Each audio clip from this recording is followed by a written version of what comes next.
Welcome to today's SeafoodNews.com video, sponsored by the Alaska Seafood Marketing Institute. Good morning. We've been a little bit dismayed lately by a lot of the negative talk about imported fish. We think there's clearly a right way and a wrong way to consider imported seafood. Some of the things that have happened recently are, first of all, for example, an ex-U.S. congressman has asked Americans to boycott Russian pollock to express anger at Putin for his actions in the Ukraine. The congressman has even gone so far as to criticize companies like Highliner and Gorton's, who are well-known users of Russian pollock.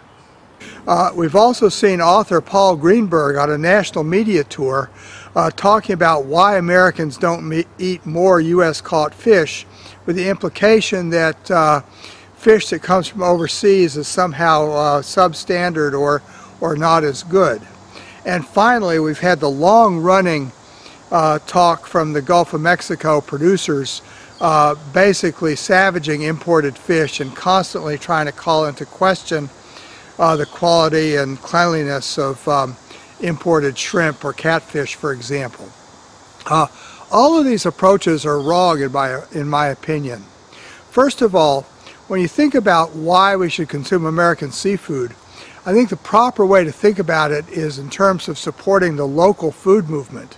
And to the extent that you can use local ingredients and locally caught fish, or fish caught in Alaska and shipped to the U.S. lower 48, that's an excellent thing to do. But the seafood world does not end there. There's nothing wrong with importing fish, whether it's from Russia or China or Vietnam or Indonesia, Ecuador, Mexico, any of the other countries which are major suppliers to the U.S. In some cases, the processing plants and efficiencies in these countries far outstrip processing plants that are available in the U.S. In other cases, it's the prevalence of local species that allow this type of fish to be shipped at certain times when the fresh fish might not be available in the U.S. The fact of the matter is that with the emphasis on traceability and HACCP and the reputational control that major food companies need in the U.S. now, the foreign supply chain is very secure and strong. So there's really no need for people to go around and say there's something wrong with eating imported fish. The other problem with this bashing of imported fish is it's going to limit seafood consumption. There's often a big price difference between, for example, the Alaska sockeye fillet, which is coming into your Whole Foods market, and a pink salmon burger that is processed in China.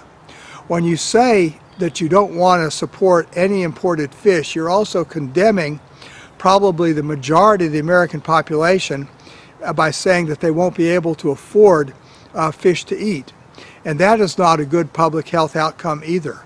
What we really need to be thinking about is supporting the consumption of all types of seafood, both U.S. produced and imported, and not trying to make a false distinction, and instead focus on the benefits of local sourcing, the benefits of quality, and the benefits of variety in whatever form they may show up.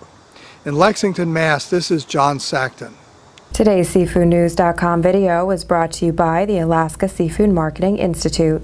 Alaska has been protecting wild and sustainable seafood for generations and adheres to the most recognized and internationally accepted set of guidelines written by the United Nations Food and Agriculture Organization. For recipes and additional information, visit wildalaskaflavor.com.